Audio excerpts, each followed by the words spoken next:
Hello everyone, this is Atul Tiwari and welcome to our channel. आप सभी का स्वागत है हमारे चैनल में। और आज जो हम लोग टॉपिक पढ़ने वाले हैं उसका नाम है सॉल्यूशन, सस्पेंशन एंड कोलाइड्स। तो इन सभी के बारे में हम लोग डिस्कस करेंगे। इसके पहले मैंने आपको मिक्सचर के बारे में बता दिया है। मिक्सचर के फॉर्म में ही हम लोग सॉल्यूशन, सस्पेंशन, कोलाइड्स के बारे में ही पढ़ते हैं। तो मिक्सर क्या है, मिक्सर कितने तरह का होता है, इन सभी के बारे में आपको लास्ट वीडियो में मैंने बताया था। तो आप अगर नहीं देख पाए हो तो आप प्लीज जाके लास्ट वीडियो देखो, जिससे आपको मिक्सचर समझ में आएगा। और मिक्सचर के नेक्स्ट पार्ट है सॉल्यूशन, सस्पेंशन एंड कोलाइड्स। तो चलिए स्टार्ट करते हैं। आज जो हम लोग पढ़ने वाले हैं, सॉल्यूशन क्या होता है, बाइनरी सॉल्यूशन क्या है, सॉल्यूशन कैसे बनता है, सॉल्यूट क्या है, सॉल्वेंट क्या है। इसके अलावा हम लोग saturated solution, unsaturated solution, super saturated solution, इन सभी के बारे में भी डिस्कस करेंगे। साथ ही सॉल्यूशन के प्रॉपर्टीज के बारे में डिस्कशन होगा, सस्पेंशन के बारे में डिस्कशन होगा, उसके प्रॉपर्टीज के बारे में डिस्कशन होगा, कोलाइड्स, कोलाइड्स के प्रॉपर्टीज, टिंडल इफेक्ट, इन सभी पर फोकस किया जाएगा। तो चलिए स्टार्ट करते हैं आज का ये क्लास।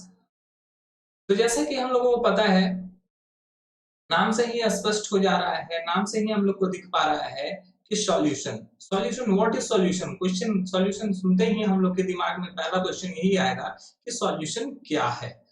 तो अगर बात करें सॉल्यूशन की, तो solution is a homogeneous mixture. Solution एक तरह का मिक्सचर है, और वो कैसा मिक्सचर है, तो होमोजेनस मिक्सचर। होमोजेनस मिक्सचर क्या होता है, ये लास्ट वीडियो में मैंने बताया है, मैं फिर से रिवाइज करा देता हूं। जिसका कंपोनेंट फिक्स्ड होता है, फिक्स्ड रेशियो में मिला होता है, वो होमोजेनस होता है। जैसे कि अगर शुगर एंड वाटर को अगर बनाया जाए, मिलाया जाए, तो शुगर कंप्लीटली डिसॉल्व हो जाएगा वाटर में। तो ये एक तरह का मिक्सचर है शुगर एंड वाटर का।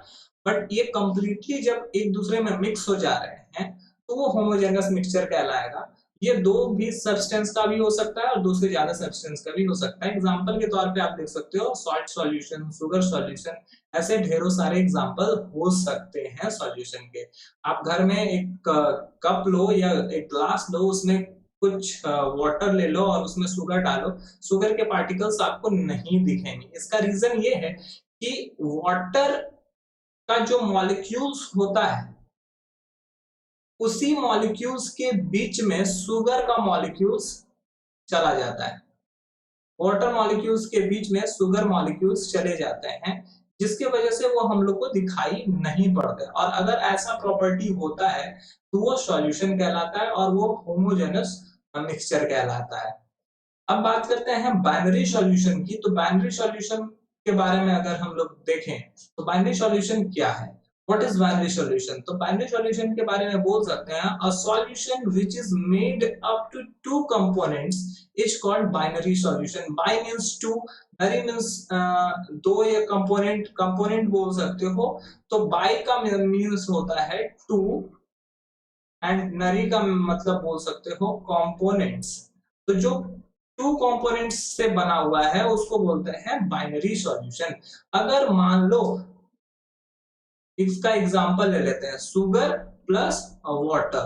तो शुगर और वाटर दो कंपोनेंट है ना, एक शुगर और एक वाटर। तो ये बाइनरी सॉल्यूशन है। ये जो सॉल्यूशन बनेगा, इससे शुगर सॉल्यूशन जो बना, ये कैसा सॉल्यूशन है, बाइनरी सॉल्यूशन है। इसी तरह टर्सरी सॉल्यूशन भी होता है। टर्सरी में तीन कंपोनेंट होते हैं, थ्री कंपोनेंट हो गया, शुगर, सॉल्ट एंड वाटर। अगर तीन कंपोनेंट हो गया, तो इससे जो सॉल्यूशन बनेगा वो टर्सरी सॉल्यूशन कहलाएगा। टर्सरी सॉल्यूशन कहलाएगा वो। ओके। इसी तरह चार, अगर पांच, छह, कुछ भी हो सकता है, कंपोनेंट कितने भी हो सकते हैं। तो जैसे जैसे सॉल्यूशन टेट्रानरी सॉल्यूशन होगा, अगर चार कंपोनेंट प्रेजेंट रहेगा तो टेट्रानरी सॉल्यूशन बोलेंगे उसको। पेंटानरी, हेक्सानरी, इस तरह करके बढ़ते जाएगा। तो सॉल्यूशन में जिस हिसाब से कंपोनेंट प्रेजेंट होंगे, उस हिसाब से उसका नाम हम रख सकते हैं। अब सॉल्यूशन बनता कैसे है, ये भी बहुत इंपॉर्टेंट है। सॉल्यूशन बनता कैसे है, तो हम लोग लिख सकते हैं solute plus solvent equals to solution. मतलब ये है कि सॉल्यूट होगा एक जो डिसॉल्व होगा, एक सॉल्वेंट होगा जो कि डिसॉल्व करेगा और इस दोनों के मिलने से एक नया चीज बनेगा जिसका नाम होता है सॉल्यूशन। तो यहाँ पर हम लोग उसी चीज का डिस्कशन करेंगे कि सॉल्वेंट क्या है, सॉल्यूट क्या है। तो अब बात करें सॉल्वेंट की, तो solvent is a substance which solute is to be dissolve, जिसमें सॉल्यूट घुल जाता है कंप्लीटली, तो वो कहलाता है सॉल्वेंट। जैसे आप एग्जांपल के तौर पे शुगर एंड वाटर लेते हैं, तो क्या आपको वाटर दिखता है या शुगर दिखता है? तो आपको वाटर जैसा कंपोनेंट दिखता है, शुगर नहीं दिखता। शुगर क्या हो रहा है, डिसॉल्व हो रहा है, और कहाँ डिसॉल्व हो रहा है, वाटर में। तो यहाँ पे जो शुगर सॉल्यूशन जो बना हुआ है, इसमें सॉल्वेंट का काम कर रहा है क्या, वाटर। वाटर यहाँ पे सॉल्वेंट है। सॉल्वेंट हमेशा ज्यादा क्वांटिटी में प्रेजेंट रहेगा, सॉल्यूट हमेशा कम क्वांटिटी में प्रेजेंट रहेगा। ये हमेशा याद रखना है आपको। सॉल्वेंट वही होगा जो ज्यादा क्वांटिटी में प्रेजेंट होता है। ओके, तो यहाँ पर शुगर एंड वाटर के सॉल्यूशन में वाटर जो है सॉल्वेंट है, वो काम कर रहा है किसी चीज को घुलाने का। जो घुलाते हैं उसको सॉल्वेंट बोलते हैं, और जो घुल जाते हैं उसको सॉल्यूट बोलते हैं। जो डिसॉल्व होते हैं वो सॉल्यूट कहलाते हैं। तो सॉल्यूट में अगर देखो क्या हो लिखा हुआ है, सॉल्यूट के बारे में हम लोग बोल सकते हैं, solute is a substance which is to be dissolved in a solvent. जो सॉल्वेंट में घुलता है वो सॉल्यूट है। मतलब कि शुगर एंड वाटर में अगर यहाँ भी बात करें शुगर एंड वाटर की, तो शुगर वाटर में यहाँ पर घुलने का काम कौन कर रहा है, डिसॉल्व होने का काम जो कर रहा है वो कौन कर रहा है, तो शुगर कर रहा है। ये डिसॉल्व होगा, कंप्लीटली डिसॉल्व होगा। तो शुगर जो होगा यहाँ पर वो सॉल्यूट होगा। ओके, और सॉल्यूट हमेशा लेस क्वांटिटी में प्रेजेंट रहता है, लेस क्वांटिटी में ये प्रेजेंट रहता है। ये हमेशा आपको ध्यान में रखना है। ऐसा जरूरी नहीं है कि हर जगह सॉल्यूट जो होगा वो सॉलिड ही होगा। अगर हम सॉल्ट सॉल्यूशन भी बनाते हैं, सॉल्ट सॉल्यूशन भी बन रहा है, तो ये सॉल्ट सॉल्यूशन में सॉल्ट जो है वो डिसॉल्व होता है, तो सॉल्ट सॉल्यूट है। हर जगह जरूरी नहीं है कि सॉलिड स्टेट का ही चीज हमेशा सॉल्यूट होगा, ऐसा बिल्कुल भी नहीं है। और ऐसा भी नहीं है कि सॉल्वेंट अगर होगा तो वो सिर्फ लिक्विड स्टेट का हो सकता है, नहीं। सॉलिड, लिक्विड, गैस किसी भी स्टेट में सॉल्यूट भी हो सकता है, सॉलिड, लिक्विड, गैस किसी भी स्टेट में सॉल्वेंट भी हो सकता है। डिपेंड करता है वो कहां पर है। अगर एयर का बात करें, एयर में ऑक्सीजन भी प्रेजेंट है, नाइट्रोजन भी प्रेजेंट है, कार्बन डाइऑक्साइड भी प्रेजेंट है, तो एयर भी एक तरह का मिक्सचर है। और इसमें हम लोग को कंपोनेंट्स अगर मिल जाता है तो यहाँ पर एयर जो है सॉल्यूट का भी काम कर रहा है कोई गैस, और कोई गैस सॉल्वेंट का भी काम कर रहा है। तो यहाँ पर दोनों गैसेस स्टेट में है। तो अकॉर्डिंग टू सिचुएशन आपको सॉल्यूट और सॉल्वेंट देखना है कि क्या है। हर जगह ऐसा नहीं हो सकता है कि सॉल्यूट सिर्फ और सिर्फ सॉलिड स्टेट में होगा, ऐसा बिल्कुल भी नहीं होता है। अब बात करेंगे ट्रू सॉल्यूशन की। What is true solution? तो अगर बात करें ट्रू सॉल्यूशन क्या है, सॉल्यूशन तो आप समझ गए, ट्रू सॉल्यूशन क्या है? तो a solution in which the size of solute particles is about 10 to the power 9 meter, sorry -9 metre. ये पावर में दिया हुआ है 10 टू द पावर -9 मीटर, या 1 नैनोमीटर बोल सकते हो। 1 नैनोमीटर इसको बोल सकते हो आप, ठीक है। 1 नैनोमीटर का मतलब होता है 10 टू द पावर 9 -9 मीटर। तो अगर इतना छोटा अगर साइज होगा, किसका साइज होना चाहिए, सॉल्यूट साइज। सॉल्यूट का साइज जो होना चाहिए वो 10 टू द पावर -9 मीटर होना चाहिए, मींस 1 नैनोमीटर के हिसाब से होना चाहिए। तो उससे जो सॉल्यूशन बनेगा, उससे जो सॉल्यूशन बनेगा, ऐसे सॉल्यूट से जो सॉल्यूशन बनेगा, ये सॉल्यूट किसी भी सॉल्वेंट में अगर मिलाते हैं और उससे जो सॉल्यूशन बनेगा, वो सॉल्यूशन जो कहलाएगा वो ट्रू सॉल्यूशन होगा। रीजन ये है कि इसका पार्टिकल्स इतना ज्यादा छोटा होता है कि वो हमको अच्छे अच्छे माइक्रोस्कोप से भी दिखने में प्रॉब्लम होगा। इसी वजह से इसको ट्रू सॉल्यूशन बोला जाता है। इसके कुछ प्रॉपर्टीज हैं, चलिए स्टार्ट करते हैं इसके क्या क्या प्रॉपर्टीज हैं। तो जैसा कि आप देख रहे हो, प्रॉपर्टीज ऑफ ट्रू सॉल्यूशन। तो पहला प्रॉपर्टी है solution is a homogeneous mixture. ये जो प्रॉपर्टीज होता है, सबसे पहला प्रॉपर्टी यही है कि ये कैसा मिक्सचर है, इस बात पर फोकस करते हैं हम लोग। होमोजेनस मतलब कि ये कंप्लीटली डिसॉल्व होगा, ये बात तो आपको पहले से स्पष्ट है। शुगर सॉल्यूशन को देख सकते हैं, सॉल्ट सॉल्यूशन को देख सकते हैं। शुगर सॉल्यूशन अगर देखें या सॉल्ट सॉल्यूशन देखें तो ये सभी एक तरह के ट्रू सॉल्यूशन है। ये सभी क्या है, ट्रू सॉल्यूशन है। क्यों? क्योंकि इसके जो पार्टिकल्स के साइज होते हैं वो 10 टू द पावर -9 मीटर के करीब चले जाते हैं, जो हमको आंखों से दिखाई नहीं पड़ता है।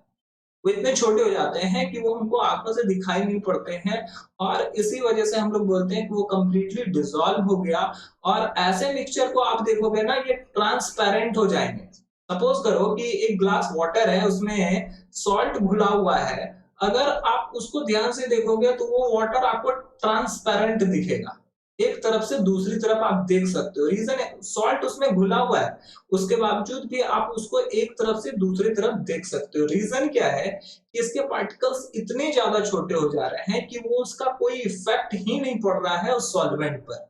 ओके, भले ही उसका टेस्ट बदल दे, अगर सॉल्ट है तो वो सॉल्टी लगेगा, अगर शुगर है तो वो मीठा लगेगा, है ना। बट उस पर दिखने में कोई इफेक्ट उस पर नहीं पड़ेगा।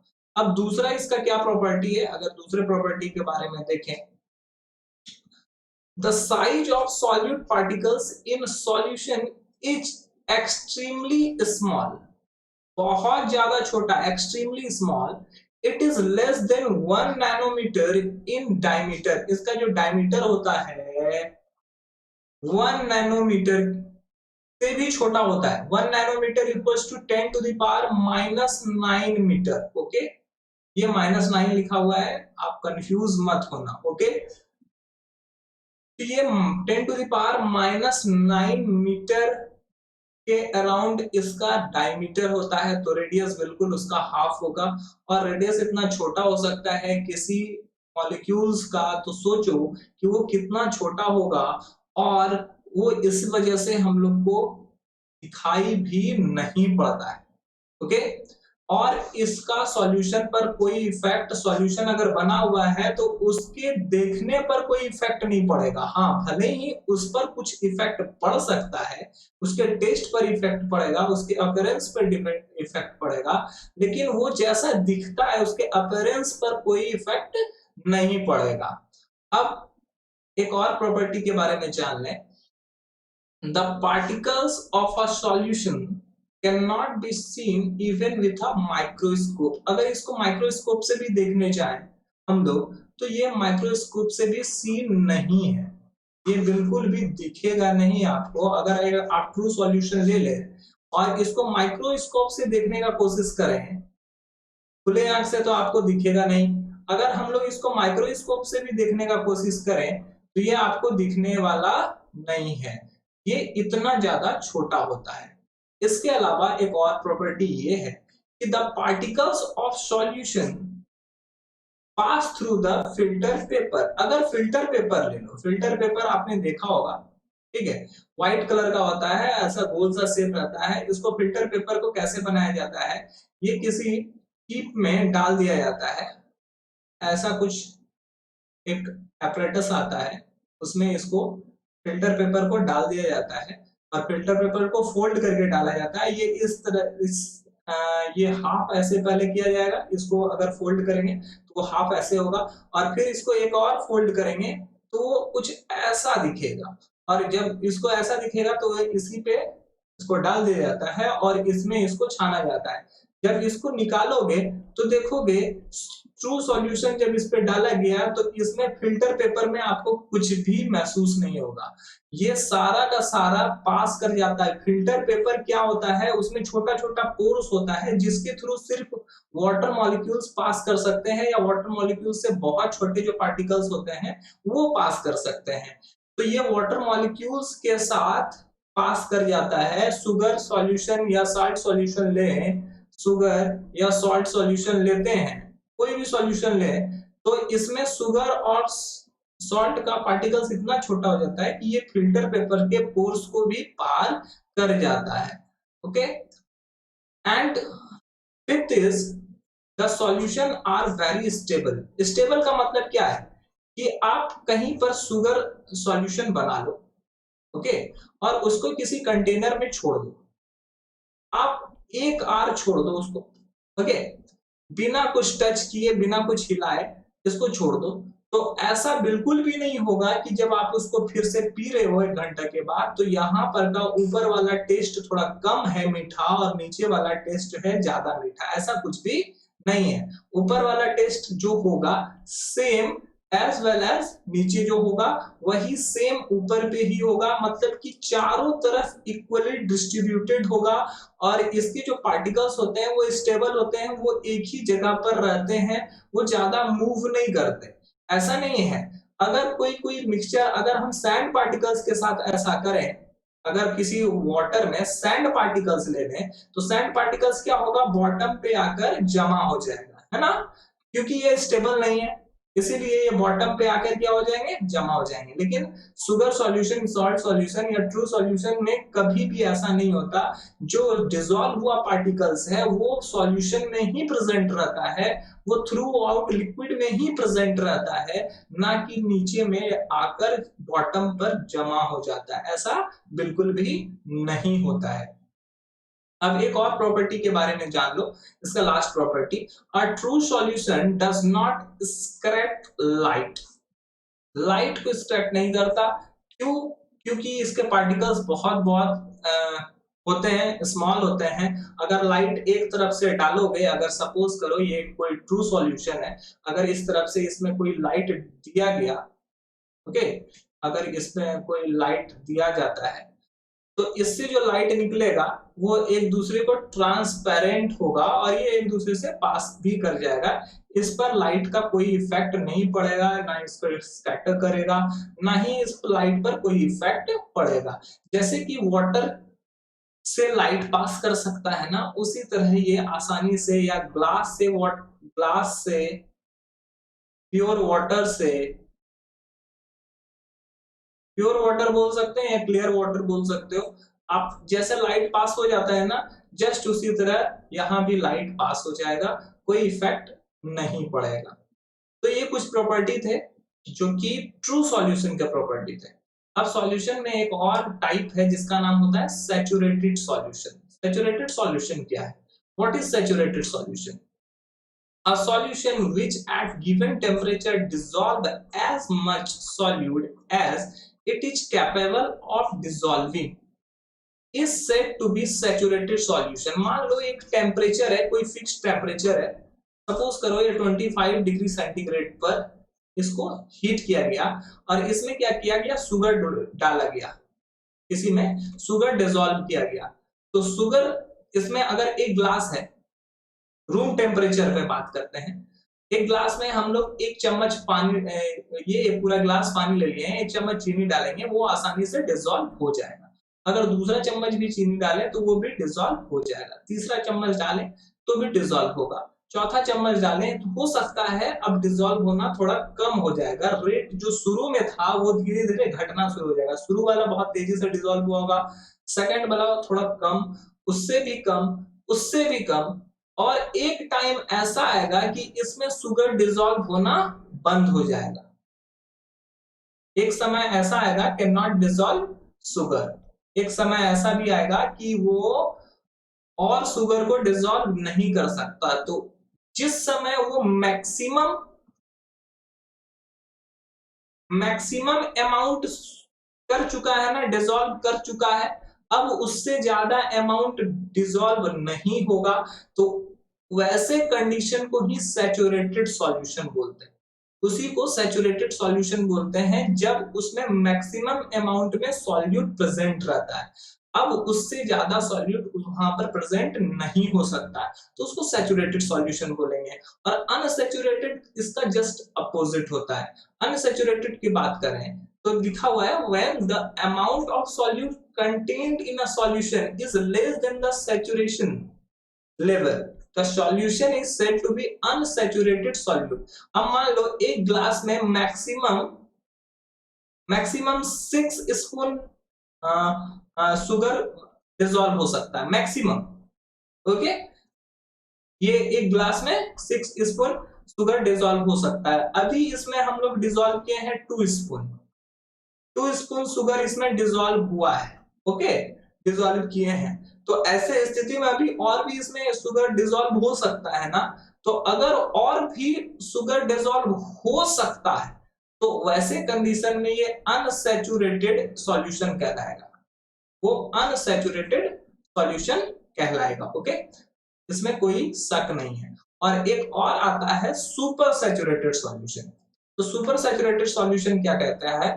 A solution which contain more of the solute than required to make a saturated solution is called super saturated solution।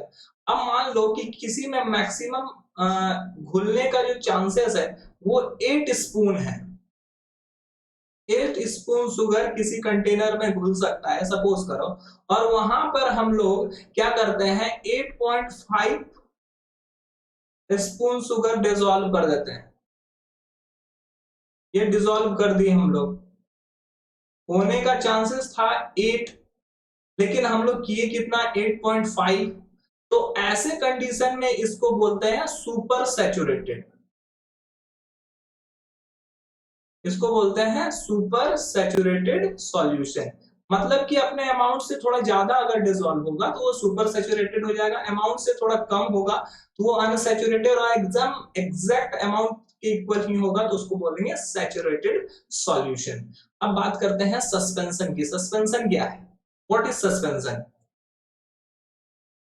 तो सस्पेंशन एक तरह का मिक्सचर है, लेकिन ये हेट्रोजेनस मिक्सचर है। अ suspension is a heterogeneous mixture. Heterogeneous mixture क्या है? जिसके कंपोनेंट फिक्स नहीं है, फिक्स रेशियो में नहीं मिलते हैं। तो in which the small particle of solid are spread throughout a liquid without dissolving in it। बिना डिसॉल्व किए उसमें थ्रू आउट अगर पूरे में फैल गया, ऐसे स्थिति में इसको बोलते हैं सस्पेंशन। जैसे शुगर है, सॉरी वाटर है, और वाटर में सैंड पार्टिकल्स डाल दिया गया, तो इससे जो सॉल्यूशन बनेगा वो सस्पेंशन कहलाएगा। ओके, ये जो बनेगा वो क्या कहलाएगा? सस्पेंशन कहलाएगा। Sugar and sorry water and sand. अब प्रॉपर्टीज ऑफ सस्पेंशन। सस्पेंशन का प्रॉपर्टी क्या है, कैसे सस्पेंशन आप पहचान सकते हो? तो फर्स्ट प्रॉपर्टी है सस्पेंशन इज अ हाइड्रोजेनस मिक्सचर। हाइड्रोजेनस इसलिए है क्योंकि इसका प्रपोर्शन जो होता है प्रपोर्शन फिक्स्ड नहीं है, प्रपोर्शन डू नॉट फिक्स्ड, ये एक तरह से फिक्स्ड नहीं है। इसका जो रेशियो है वो भी फिक्स्ड नहीं है, दैट्स व्हाई ये हेट्रोजेनस मिक्सचर है। अगर एक ग्लास वाटर है, एक ग्लास में आप 2 स्पून भी शुगर ये डालोगे सैंड तो भी वही होगा, और अगर 4 स्पून डालोगे तो भी वही होगा। तो किसी के मन में अगर ये सवाल उठ रहा है कि अभी इसके पहले जो ट्रू सॉल्यूशन हुआ उसमें अगर होगा ऐसा तो क्या हो सकता है? अगर ट्रू सॉल्यूशन में अगर 2 स्पून डालें तो भी डिसॉल्व होगा, 4 स्पून डालें तो भी डिसॉल्व होगा, लेकिन थोड़ा सा प्रॉपर्टी बदलेगा। प्रॉपर्टी ये है कि 2 स्पून डालेंगे तो उसका टेस्ट जो होगा वो थोड़ा कम मीठा होगा, 4 स्पून शुगर डालेंगे तो उसमें ज्यादा घुलेगा। और दूसरा बात ये है कि ये एक लिमिटेड सर्टेन अमाउंट तक ही डाल सकते हैं। इसका जो मैक्सिमम होगा, मैक्सिमम कैपेसिटी जो होगा इसको घुलाने का, वहीं तक ये घुल सकता है। लेकिन यहाँ पर ऐसा कुछ भी नहीं है, यहाँ पर जितना मर्जी होगा, जिस प्रपोर्शन में होगा उस प्रपोर्शन में हम लोग डाल सकते हैं सस्पेंशन और ट्रू सॉल्यूशन में, यही अंतर है। अब बात करते हैं सेकंड प्रॉपर्टी की। सेकंड प्रॉपर्टी ये है कि the size of solvent particle is suspension quite large, it is larger than 100 nanometre in diameter. उसका डायमीटर कितना होता था? मैंने आपको बताया कि उसका डायमीटर सिर्फ और सिर्फ 1 नैनोमीटर की इक्वल होता था, मतलब 10 टू द पावर -9। ओके, यहाँ पे 100 नैनोमीटर का हो रहा है। 100 नैनोमीटर मतलब कि ये छोटा हो जाएगा ना? नहीं, 100 into 10 to the power 9। अगर इसका बात करें तो ये हो गया 10 to the power 2 into 10 to the power -9। अगर इसको सॉल्व करोगे तो 10 to the power -7। मतलब कि इसका जो साइज होगा वो लार्ज होगा। ट्रू सॉल्यूशन से बहुत बड़ा साइज होगा इसका। ओके, तो ये कंफ्यूज मत होना कि यहाँ पे 100 नैनोमीटर है, वहां पे 1 ही नैनोमीटर था। ये कंफ्यूज आप बिल्कुल भी मत होइएगा। अगर इसको सॉल्व कर सकते हैं तो सॉल्व कर लीजिए, आपको पता चल जाएगा इसका साइज लार्ज है। एक और चीज समझते हैं, the particles of suspension can be seen easily. इसको आसानी से देख सकते हो, आप घर में भी एक्सपेरिमेंट कर सकते हो। एक ग्लास वाटर लो, उसमें कुछ सैंड पार्टिकल्स को डाल दो, या चौक समझते होगे आप लोग, चौक को आप चौक का पाउडर बना लो और उसको क्या करते हैं, इसमें डाल देते हैं, वो आपको आसानी से पूरे सॉल्यूशन में आपको दिखेगा। कैन बी सीन, इसको आप आसानी से देख सकते हो। इसके अलावा ये फिल्टर पेपर को भी पास नहीं कर सकते। अगर आप उसको फिल्टर पेपर से इसको फिल्टर करते हैं ना, फिल्टर पेपर से अगर इसको फिल्टर करते हैं, अगर चॉक पार्टिकल्स का ही बात कर लेते हैं कि किसी में चॉक पार्टिकल्स घुला हुआ है, यहाँ पे चॉक पार्टिकल्स घुला हुआ है, अगर इसको फिल्टर पेपर में फिल्टर किया जाए ना, तो वो आपको आसानी से दिख जाएगा कि यहाँ पे प्योर वाटर आ जाएगा और फिल्टर पेपर में आपको आसानी से कुछ पार्टिकल्स दिखेंगे, चॉक पार्टिकल्स यहाँ दिखेंगे और वाटर मॉलिक्यूल्स जो होगा वो नीचे आपको दिखेगा। ठीक है, तो इसको आसानी से आप लोग देख सकते हो और फिल्टर पेपर से इसको फिल्टर भी कर सकते हो। The suspension are unstable. Unstable का मतलब ये है कि अगर किसी कंटेनर में सस्पेंशन बनाया हुआ है और उस कंटेनर को छोड़ दिया जाए 2 आवर के लिए हो या 2 डेज के लिए, जैसे चॉक एंड वाटर का, वाटर एंड चॉक, इसका आप एक सस्पेंशन बनाइए और इसको 2 दिन के लिए छोड़ दीजिए। जब 2 दिन के बाद आप देखेंगे ना उस चीज को, तो पता चलेगा क्या कि चॉक का जो सारा पार्टिकल्स है वो नीचे में बॉटम पर इकट्ठा हो गया है और वाटर जो है वो वाटर ऊपर पर ही जमा हो गया है। वाटर ऊपर करेगा और बॉटम पे सारा चॉक पार्टिकल्स, यहाँ पर चॉक पार्टिकल्स नीचे में बैठा रहेगा। तो ये इसी की वजह से इसको अनस्टेबल बोला जाता है। ये पूरे सॉल्यूशन में फैलता नहीं है, वो धीरे धीरे धीरे धीरे नीचे जाके बॉटम पर जमा हो जाता है। इसके अलावा इसका एक और प्रॉपर्टी है जिसके बारे में हम लोग जान लेते हैं, बात कर लेते हैं। अ suspension scatter a beam of light passing through it because its particles are quite large। अब इसके जो पार्टिकल्स हैं वो थोड़ा लार्ज हैं। ओके, तो इसके जो पार्टिकल्स होंगे वो रास्ता जरूर रोकेंगे। किसी भी अगर इसमें लाइट पास कराया जाए तो रास्ता जरूर रुकेगा। ठीक है, आपको एग्जैक्टली वैसा नहीं दिखेगा जैसा कि ट्रू सॉल्यूशन में होता था, वो एकदम एग्जैक्ट पास कर जाता था। ट्रांसपेरेंट में जैसे पास करते हैं लाइट, उसी तरह ट्रांसपेरेंट की तरह ये पास हो जाता था, बट यहाँ पर वैसा आपको देखने को नहीं मिलेगा।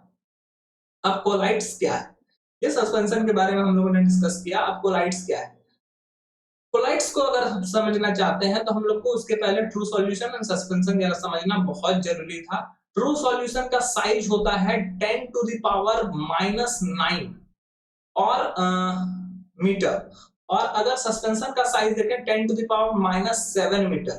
तो ऑफ कोर्स इसके बीच में भी कुछ पार्टिकल्स तो आते ही होंगे, ऐसा नहीं है कि या तो कोई particles 10 to the power -9 metre का होगा या 10 टू द पावर -7 का होगा, ऐसा तो बिल्कुल भी नहीं है। इसके बीच में भी बहुत सारे पार्टिकल्स आते होंगे। तो वैसे पार्टिकल्स से अगर कोई सॉल्यूशन बनता है तो उसी का नाम होता है कोलाइड्स।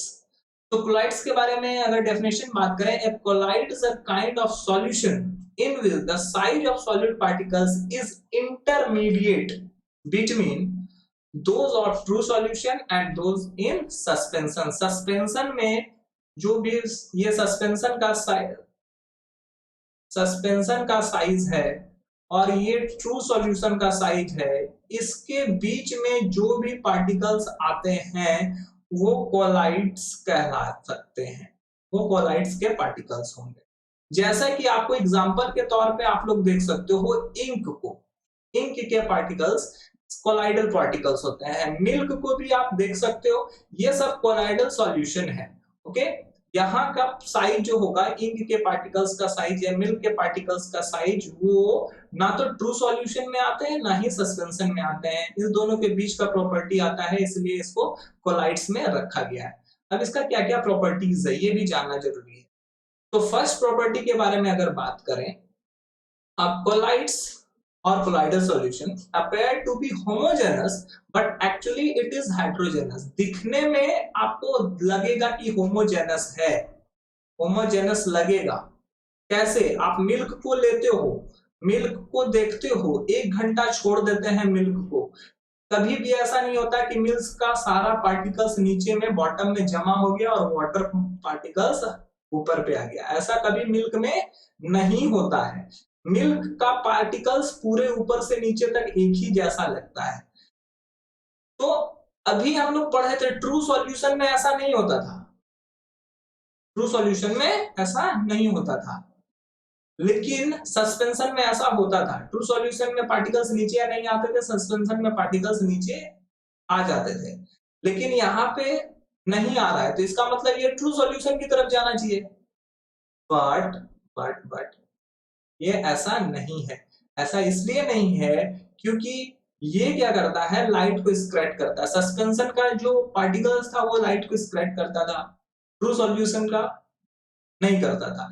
ये दोनों का प्रॉपर्टी रखता है, ट्रू सॉल्यूशन का भी कुछ प्रॉपर्टी रखता है और सस्पेंशन का भी कुछ प्रॉपर्टी रखता है। इसी वजह से इसको बोला गया कि होमोजेनस दिखता है बट एक्चुअली होता कैसा है, हेट्रोजेनस। दूसरा के बारे में हम बात कर सकते हैं, तो दूसरा ये हो सकता है the size of the particles of a colloid is bigger than those of true solution. True solution के साइज इससे बड़ा होता है but smaller than those of in the suspension, suspension से छोटा होता है। सॉरी उल्टा मैंने बोल दिया कि ट्रू सॉल्यूशन से इसका साइज जो होता है वो ऑफ कोर्स बड़ा होगा और सस्पेंशन से इसका साइज छोटा होता है। सस्पेंशन से इसका साइज क्या होगा, स्मॉल होगा, और ट्रू सॉल्यूशन से इसका साइज क्या होगा, ट्रू सॉल्यूशन से इसका साइज बिग होगा, क्योंकि ट्रू सॉल्यूशन का जो पार्टिकल्स होता है वो सबसे छोटा, सस्पेंशन का सबसे बड़ा, और बीच में आता है कोलाइडल सॉल्यूशन। तो इसलिए यहाँ पे मैंने लिखा है ट्रू सॉल्यूशन का 1 नैनोमीटर होता था और सस्पेंशन का 100 नैनोमीटर होता था। 1 से 100 के बीच में जो भी होगा, मतलब कि 2 to 99 तक, 2 नैनोमीटर टू 99 नैनोमीटर तक जो जितना भी पार्टिकल्स होगा वो सारा कोलाइडल सॉल्यूशन कहलाएगा, उसको कोलाइडल सॉल्यूशन बोल सकते हैं। ओके, अब now third part, the particles of most of collide cannot be seen even a microscope। इसको माइक्रोस्कोप के से भी पार्टिकल्स को इसको नहीं देख सकते हैं, लेकिन हाँ हैवी माइक्रोस्कोप पार्टिकल्स या इलेक्ट्रिकल माइक्रोस्कोप से इसके पार्टिकल्स को आप लोग देख सकते हो। इसके अलावा चौथा प्रॉपर्टीज के बारे में बात करेंगे तो the particles of a colloid can pass through a filter paper, so a collide cannot be separated by filtration। अब देखो फिल्टर पेपर में ये क्या करता है, आसानी से पास कर जाता है, फिल्टर के पेपर के पोर्स को भी ये आसानी से पार कर जाएगा। अगर किसी फिल्टर पेपर में मिल्क को हम लोग क्या करते हैं, मिल्क को अगर हम लोग फिल्टर करें तो वो आसानी से मिल्क का पार्टिकल्स पार कर जाएगा, या इंक को भी करें तो इंक का भी पार्टिकल्स पार कर जाएगा। रीजन क्या है कि ये कोलाइडल सॉल्यूशन फिल्टर पेपर को पार कर जाता है, ये नॉर्मल फिल्टर पेपर होता है, नॉर्मल फिल्टर पेपर को ये क्या करेगा, पार कर जाएगा। ठीक है। तो अगर नॉर्मल फिल्टर पेपर को ये पार कर जाता है तो फिल्ट्रेशन इसका हो नहीं सकता, फिल्ट्रेशन कभी होगा नहीं। रीजन ये है कि फिल्टर पेपर को जब ये पार ही कर जाएगा तो फिल्टर कैसे होगा, इसको कैसे झांक सकते हैं। अब नेक्स्ट प्रॉपर्टी ये है, the colloids are quite stable, the particles of colloid do not separate out on keeping।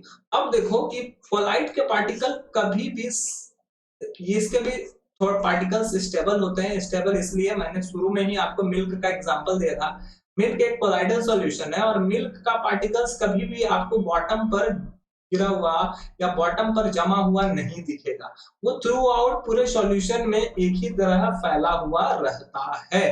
तो हम बोल सकते हैं कि इसको हम लोग कभी भी सेपरेट नहीं कर सकते। अगर इसको हम 1 घंटा 2 घंटा 5 घंटा छोड़ दें तो ऐसा इसका पार्टिकल्स मिल्क का पार्टिकल्स अलग हो जाएगा, ऐसा बिल्कुल भी नहीं होगा। और लास्ट प्रॉपर्टी इसका ये है कि a colloid scratch a beam of light passing through it, colloid cannot be separated by process of filtration, but a special technique known as configuration can be used to separate the colloidal particles and colloidal solution। Ultra ultra filter paper, ultra filter paper से भी इसको क्या कर सकते हैं, हम लोग separate कर सकते हैं। इसके अलावा आपको एक यहाँ पर सेंट्रीफ्यूगेशन जिससे कि क्रीम निकाला जाता है, सेंट्रीफ्यूगेशन जिससे कि आपको क्रीम निकाला जाता है, वो भी प्रोसेस है इसको अलग करने का, इसके पार्टिकल्स को अलग करने का ये भी एक तरीका है। ओके, अब हम लोग क्लासिफिकेशन कैसे करते हैं, तो क्लासिफिकेशन में आपको ये समझना होगा कि कोलाइडल अगर बनता है तो वो भी किसी भी स्टेट में बन सकता है, किसी भी इसमें दो चीज होता है कि जो चीज जैसे मिल्क में हम बात करते हैं मिल्क की, तो मिल्क में वाटर है, प्रोटीन है और विटामिन है।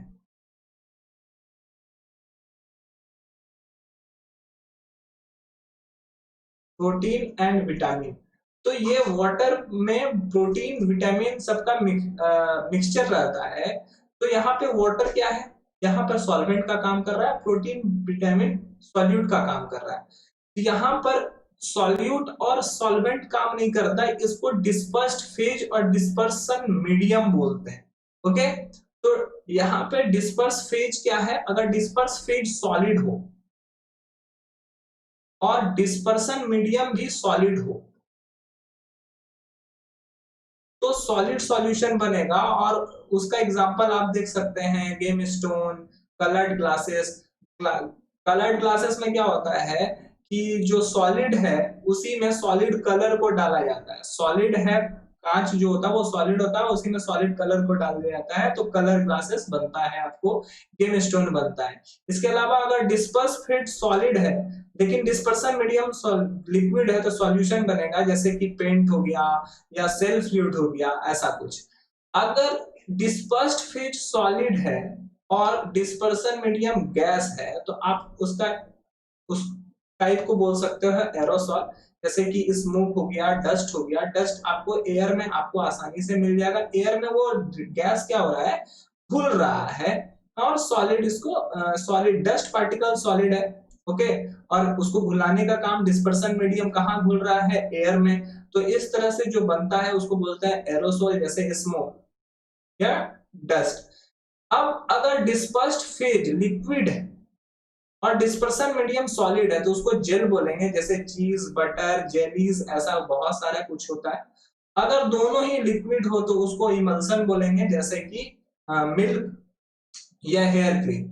अगर एक डिस्पर्सन फेज लिक्विड है और डिस्पर्सन मीडियम गैस है तो वो उसको भी एरोसोल बोलेंगे, जैसे फॉग, मिस्ट, क्लाउड, ये सब बोल सकते हो। अगर डिस्पर्सन फेज गैस है और डिस्पर्सन मीडियम सॉलिड है तो सॉलिड सॉल्यूशन बोलेंगे, जैसे क्यूमाइस स्टोन, फोम रबर, ये सब।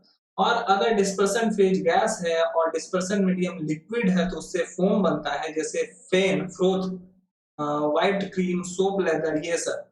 तो ये सब एक्चुअली किसी भी डिस्पर्सन फेज हो या डिस्पर्सन मीडियम हो, वो किसी भी स्टेट में रह सकता है, ऐसा जरूरी नहीं है किसी एक सॉलिड या लिक्विड स्टेट में होगा।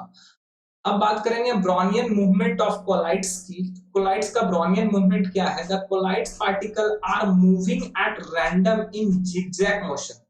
जिगजैग मोशन में in all direction, zigzag motion में ये घूमते रहता है, हर डायरेक्शन में ये मूव करता है और इसी मूवमेंट को ब्रोनियन मूवमेंट बोला जाता है। जैसे कि एक पार्टिकल से यहाँ पर ये मूव करके इधर आया, ये फिर मूव करके इधर आया, फिर ये मूव करके इधर आया, यहाँ आया, फिर इस तरफ में गया, इस तरह करके ये मूव अगर करते रहेगा, ओके, तो ये मूवमेंट है इसका।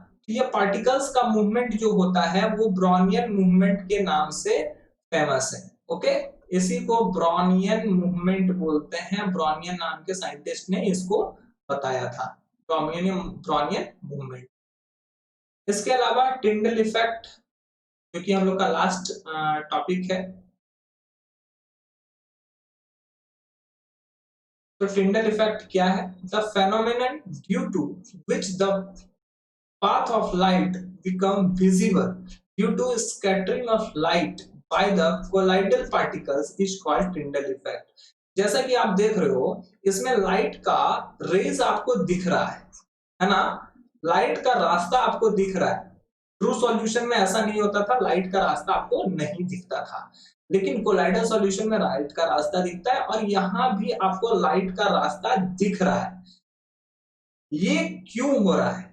रीजन है कि एयर में जो ये डस्ट पार्टिकल है, या just because of colloidal solution या कोलाइडल पार्टिकल्स की वजह से ही ये पाथ दिख रहा है। अगर ये पाथ नहीं दिखता, कोलाइडल पार्टिकल्स नहीं होता, तो ये डस्ट के वजह से ये पार्ट दिखता है। आप अपने घर में भी, रूम के कमरे में भी देख सकते हो। रूम के कमरे में एक होल हो जहां से सनलाइट नजदीक आपके कमरे में आ सके, तो उस होल को देखोगे तो आप ध्यान से जब देखोगे तो उसमें बहुत सारे पार्टिकल्स मूव करते हुए आपको दिखेंगे।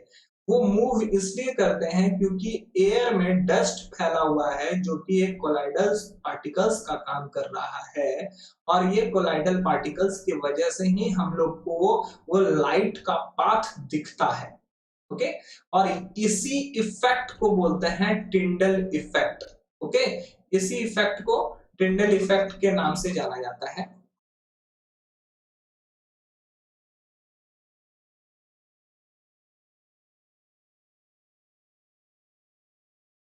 तो आज की क्लास में इतना ही। टिंडल इफेक्ट को हम लोग जान गए।